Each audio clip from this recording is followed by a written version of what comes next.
देखो तो बच्चे ये इनवर्स ट्रिग्नोमेट्रिक फंक्शन है, ठीक है, प्रतिलोम त्रिकोणमितीय फलन। कितना मार्क्स का ये चैप्टर है? आपके बोर्ड एग्जाम में 8 से 10 मार्क्स का ये चैप्टर आएगा, ठीक है।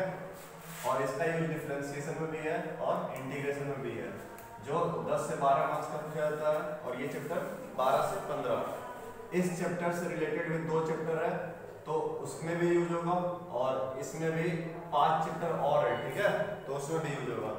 तो इसलिए इस चैप्टर को पढ़ने कितना जरूरी है समझ रहे हो ना, ये सब भी यूज होगा, ठीक है, इसलिए इसको अच्छे से पढ़ना। और क्लास 10th वाला त्रिकोणमिति का फॉर्मूला मालूम होना चाहिए, और क्लास 11th वाला त्रिकोणमिति का फॉर्मूला मालूम होना चाहिए, ठीक है, तब आप इस चैप्टर को आसानी से कर सकते हो।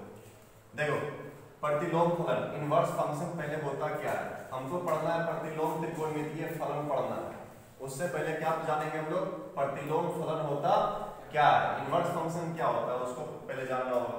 तो देखो यदि एक फलन f(x), कौन सा फलन? f(x), फलन का मतलब फंक्शन इंग्लिश में बोलते हैं, ठीक है। तो एक फंक्शन कौन सा? f(x) सेट a से सेट b में परिभाषित हो। सेट का हिंदी क्या होता है? समुच्चय, ठीक है। तो अगर कोई फंक्शन सेट a से सेट b में क्या हो? परिभाषित हो। देखो ये हमारा सेट a है और ये क्या है? सेट b है।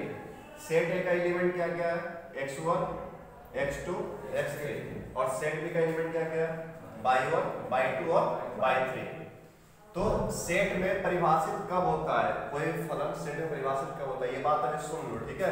और ये वाला वीडियो है YouTube पे, ठीक है, सुनो। सेट A से सेट B में फलन परिभाषित कभी होता है जब सेट A का प्रत्येक एलिमेंट, सेट A का प्रत्येक एलिमेंट सेट B के सिंगल एलिमेंट से जुड़ा हुआ होना चाहिए। तो बताओ सेट A का हर एक एलिमेंट है जुड़ा हुआ? जुड़ा हुआ है। और सेट B के सिंगल से है जुड़ा हुआ? बताओ x1 जो है सेट B कितना एलिमेंट जुड़ा हुआ है? एक ही एलिमेंट से, एक ही एलिमेंट जुड़ा हुआ है ना, सिंगल से जुड़ा रहना चाहिए। x2 जो है सेट B के कितना एलिमेंट जुड़ा हुआ है? एक ही एलिमेंट जुड़ा हुआ है। x3 भी जो है सेट B के कितना एलिमेंट जुड़ा हुआ है? तो ये हमारा सेट में फंक्शन डिफाइंड होगा।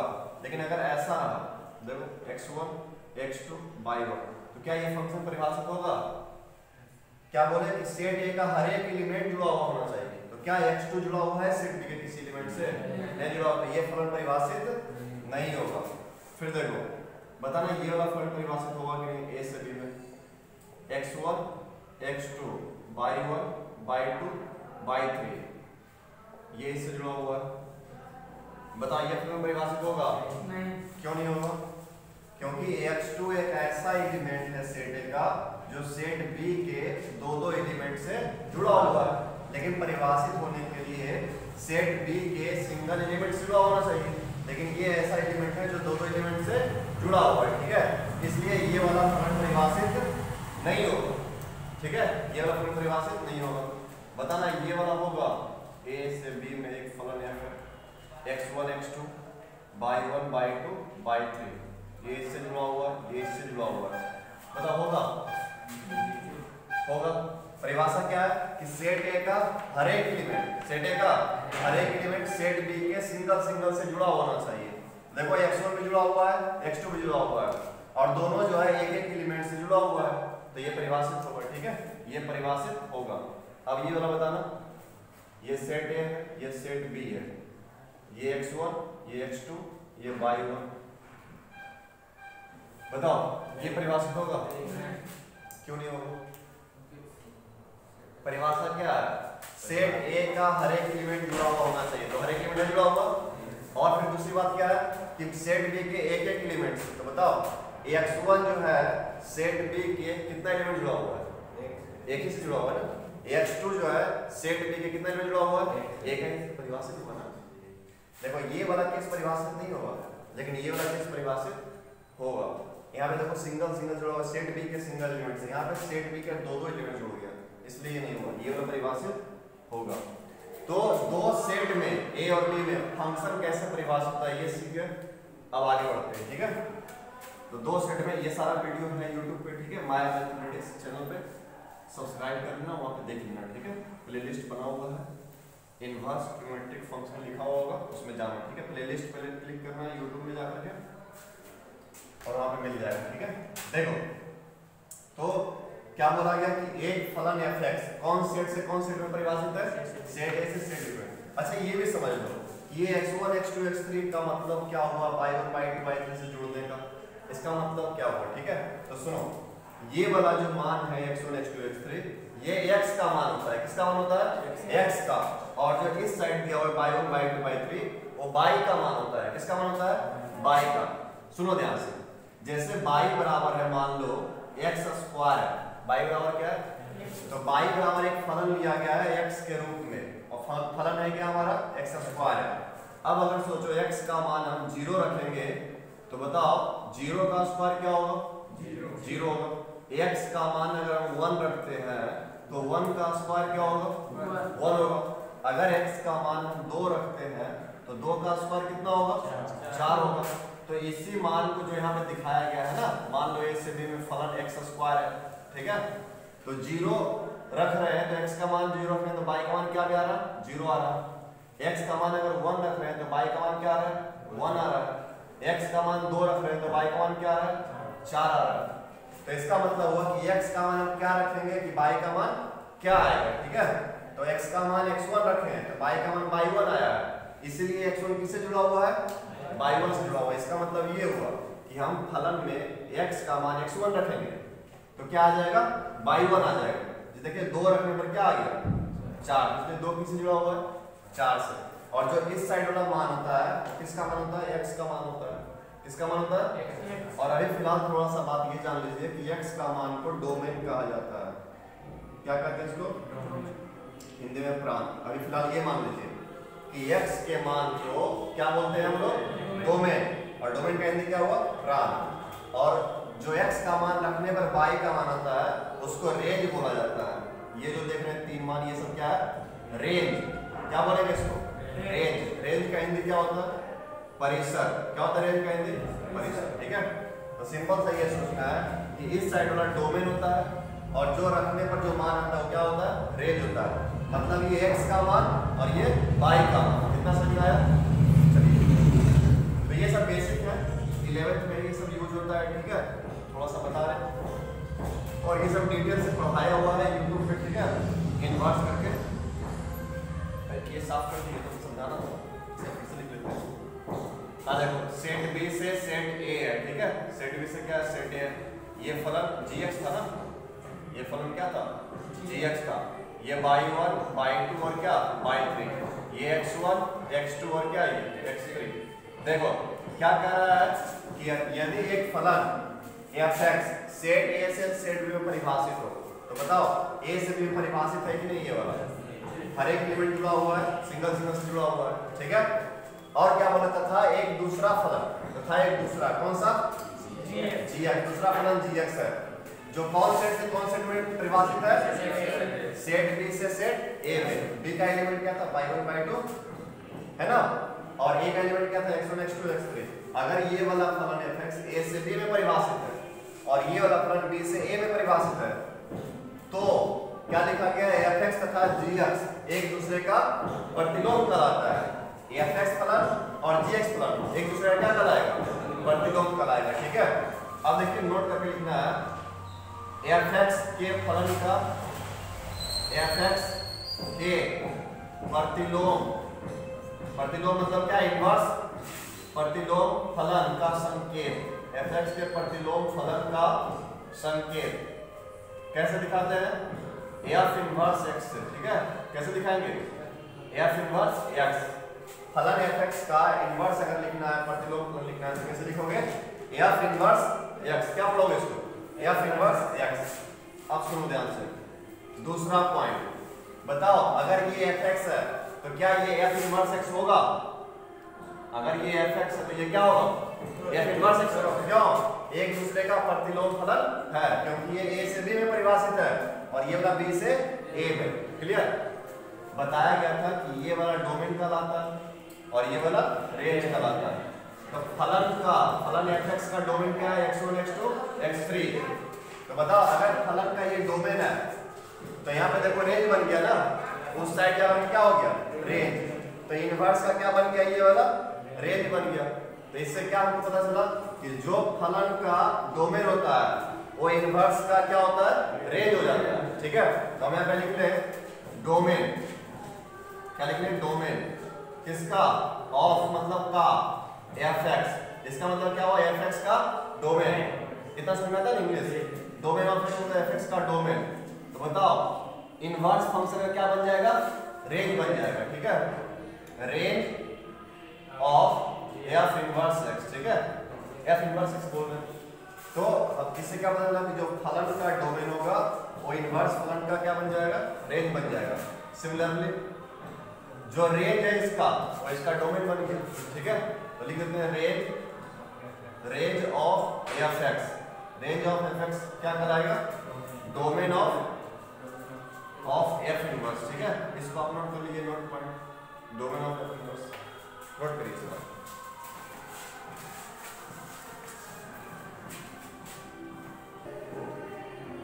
देखिए अब एक बात समझना है, वन वन और मेनी वन। ठीक है, क्या समझना है, वन वन फंक्शन और मेनी वन फंक्शन। देखिए अगर एक एक के साथ जुड़ा हुआ रहेगा तो इसको वन वन बोलेंगे, क्या बोलेंगे इसको, वन वन। लेकिन अगर एक से ज्यादा के साथ जुड़ा हुआ रहेगा तो उसको मेनी वन बोला जाता है। जैसे देखिए x1 x2 बाई वन, ये तो फलन परिभाषित है, इसका हर एक एलिमेंट जुड़ा हुआ है, ये भी एक ही एलिमेंट से, ये भी एक ही एलिमेंट से। तो देखिए इस फंक्शन को बोला जाएगा मेनी वन, क्या बोलते हैं इसको, और इस फंक्शन को बोला जाएगा वन वन। क्यों, एक का रिलेशन एक के साथ है, इसलिए इसको क्या बोलेंगे, वन वन। नाम से पता चल रहा है वन वन, और यहाँ पे मेनी वन। ठीक है, पढ़ेंगे ये सब डिटेल से पढ़ेंगे, एक फंक्शन चैप्टर है। ठीक है, उसमें तो अभी इसको रहने दीजिए, फिलहाल आप चैप्टर पढ़ रहे हैं ये वाला। तो फिलहाल ये जान लीजिए कि मेनी वन होता क्या है, एक से ज्यादा के साथ जुड़ा हुआ रिलेशन का, और वन वन क्या होता है, एक के रिलेशन एक के साथ। ठीक है, जैसे एक एग्जांपल देते हैं, x स्क्वायर फंक्शन था, बताइए 1 रखेंगे तो 1 का स्क्वायर 1 आएगा। अब बोलिए -1 रखेंगे तो -1 का स्क्वायर कितना होगा, वो भी 1 ही होगा, तो -1 पर भी ये जुड़ा हुआ है। तो फलन तो परिभाषित ये भी है, लेकिन क्या है ये मेनी वन फंक्शन है। कैसा फंक्शन है ये, क्यों, क्योंकि एक का रिलेशन अनेक के साथ है। ठीक है, इसलिए कैसा फंक्शन हो जाएगा, मेनी वन। और अगर एक एक के साथ जुड़ा हुआ रहेगा तो उसको बोलेंगे वन वन। तो सुनिए हमारा कहना है कि sin x जो है वन वन नहीं, मेनी वन फंक्शन है। sin x कैसा फंक्शन है, मेनी वन फंक्शन है। कैसे, सुनो ध्यान से। sin x अगर फंक्शन लेंगे, ठीक है, तो आप लोग तो 11th में पढ़े नहीं हो, फिलहाल ये जान लो 60 डिग्री का मान कितना होता है, मालूम 60 डिग्री का, sin 60 डिग्री का मान क्या होगा, क्या किसी को पता है 120 डिग्री का मान कितना होता है, sin 120 का मान, ये 11th में पढ़ना था। ठीक है, फिलहाल नहीं मालूम तो हम बता देंगे। sin 120 का ये मान क्या होता है, √3/2 ही होता है। ठीक है, तो बताइए ये 1 1 होगा कि मेनी वन होगा, मेनी वन होगा। अब सुनिए 180 तक मान आप बता सकते हैं किसी का भी, अगर 0 से 90 तक पता है तो आप 180 तक किसी भी मान बता सकते हैं। कैसे, सुनो एक तरीका देखो, अगर आपसे 180 का पूछता है, ठीक है, तो आपको 0 का बताना है। अगर आपसे 150 का पूछेगा तो आपको 30 का बता देना है। अगर आपसे किसका मान 135 का मान पूछेगा तो किसका मान बता दीजिएगा, 45 का। अगर 120 का पूछेगा तो किसका बता दीजिएगा, 60 का। अब तो ये सब मालूम होगा ना। अब सुनिए मेरा बात, बताइए ये वाला फोटो नहीं देखते होंगे तो याद रखिएगा, इसमें फर्स्ट पॉइंट बोलते हैं इसको, प्रथम चतुर्थांश। इसमें सब पॉजिटिव होता है, साइन, कॉस, टैन, कॉट, सेक, कॉसेक, सब क्या होता है, सब का सब पॉजिटिव होता है। ये कौन सा क्वाड्रेंट है, सेकंड। सेकंड में कौन कौन पॉजिटिव होता है, साइन थीटा और कॉसेक थीटा, ये दोनों क्या होता है, पॉजिटिव होता है। ये कौन सा क्वाड्रेंट है, थर्ड में कौन कौन पॉजिटिव होगा, टैन थीटा और कॉट थीटा, ये दोनों क्या होगा, पॉजिटिव होगा। और फोर्थ क्वाड्रेंट में कौन कौन पॉजिटिव होता है, कॉस थीटा और क्या, सेक थीटा, ये दोनों क्या होगा, पॉजिटिव होगा। सुनिए बताइए ये कोण कितना डिग्री है, 90। तो फर्स्ट क्वाड्रेंट में अगर कोई कोण है तो उसका मान 0 से कहां तक होगा, बताइए 90 यहाँ तक हो गया, 90 से लेकर कहां तक, 180 तक होगा। सेकेंड क्वाड्रेंट में अगर कोई कोण होगा थीटा तो उसका मान 90 से 180। तो बताइए ये सब जो कोण है 90 से बड़ा है, ठीक है, तो सेकंड क्वाड्रेंट मानेंगे। अब अगर मान लीजिए आपसे पूछ देता है tan 120 डिग्री, क्या पूछ देता है tan 120, तो किसका मान बताना है, tan 60 का। क्या होता है tan 60 बताइए, और रिकॉर्ड कर रहे हैं, ठीक है। हाँ देखो ऐसे इसका मान बताना, तो tan 120 का, फिर बताओ tan 135 का मान क्या होगा, sin 135 का मान क्या होगा, ये सब मान लिखो तो बता सकते हो ना। sin 180 cos 180 का मान बताओ। देखो sin 135, अगर sin 135 पूछा जाएगा तो sin 45 का बताना है, और sin 45 का मान सभी को मालूम है 1/√2 होता है। और फिर चिन्ह देखना है कि प्लस होगा कि माइनस। तो सुनिए सेकेंड क्वाड्रेंट में sin और cosec दोनों का मान पॉजिटिव होता है, तो इसलिए इसका भी मान क्या होगा, पॉजिटिव होगा।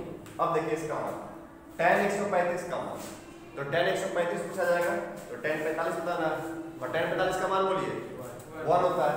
अब ये देखना है ये सेकेंड क्वाड्रेंट में है, और सेकेंड में कौन कौन पॉजिटिव होता है, साइन और कॉसेक पॉजिटिव होता है, लेकिन ये है क्या tan, तो इसका मतलब ये क्या होगा, नेगेटिव हो जाएगा। बस कितना आसान है। tan 120 का पूछा जाएगा तो किसका बताना है, tan 60 का बताना है। बोलिए tan 60 का मान √3, फिर चिन्ह देखना है प्लस की माइनस, क्या होगा बताइए, माइनस। क्यों, क्योंकि सेकेंड क्वाड्रेंट में 120 कौन सा क्वाड्रेंट में होगा, 90 से 180 बीच में होगा ना, तो सेकेंड में साइन और कॉसेक पॉजिटिव होता है, लेकिन यहाँ पे क्या है, tan है, तो इसका मान क्या हो जाएगा, नेगेटिव। आ रहा समझ में ये बात, अब से डायरेक्ट बता सकते हो आसानी से। बताओ इसका मान cos 180 का मान बताना, cos 180 का मान क्या हो जाएगा, प्लस की माइनस, माइनस होगा, ठीक है, क्योंकि cos कहाँ पॉजिटिव है, यहाँ और यहाँ होता है, 180 पे तो नेगेटिव ही हो जाएगा, ठीक है। बताइए sin 180 का मान, 180 पूछे तो किसका बताना है, 0 का, sin 0 का मान 0। अब 0 में प्लस 0 की माइनस 0 कुछ बोलने की जरूरत है, क्योंकि 0 ना तो प्लस होता है ना तो माइनस होता है, तो 0। बताइए tan 180 का मान, तो tan 0 बताना है, और tan 0 का भाई मान क्या होता है, 0 ही होता है, आसान हो गया। तो ऐसे करके क्या करेंगे, जब भी पढ़ते चलेगा ना तो जो भी यूज होगा थोड़ा थोड़ा क्या करेंगे, सीखते चलेंगे, ठीक है। और दिक्कत होगा तो फिर से वीडियो देख सकते हैं, यूट्यूब पे रहेगा, ठीक है। हो सकता है एक बार में दिक्कत हो, तो ये सब बातें याद रखना है, ठीक है। कौन क्वाड्रेंट में पॉजिटिव होगा, डायरेक्ट मान निकालने के लिए। हाँ, तो हम कह रहे थे कि sin x जो है क्या होता है, sin x होता है मेन इवन फंक्शन की बात कर रहे थे ना, sin x कैसा फंक्शन होता है, मेन इवन। अब देखिए ये तो वन वर्ड फंक्शन है, अगर इसको हम मेन इवन बनाना चाहें, मान लीजिए x4 यहाँ पे एक लिखते हैं, ठीक है, देखिए चेंज कर रहे हैं, x4 लिख रहे हैं और इसको इसी से जोड़ दे रहे हैं, तो फलन परिभाषित की नहीं परिभाषित, पहले ये बताइए। अब एक परिभाषित है क्योंकि सब जुड़ा हुआ है, ये भी एक एलिमेंट से ये भी एक एलिमेंट से परिभाषित है। लेकिन अगर इसी का अगर ये फलन a से b है तो इसका इनवर्स क्या होना चाहिए, b से a में परिभाषित होना चाहिए। तो देखिए b से a में यहाँ पे क्या था, बाई 3 से जुड़ा हुआ था x4, यहाँ पे x4 लिखना होगा, और ये a ना से हम फोटो इसका उल्टा करेंगे तब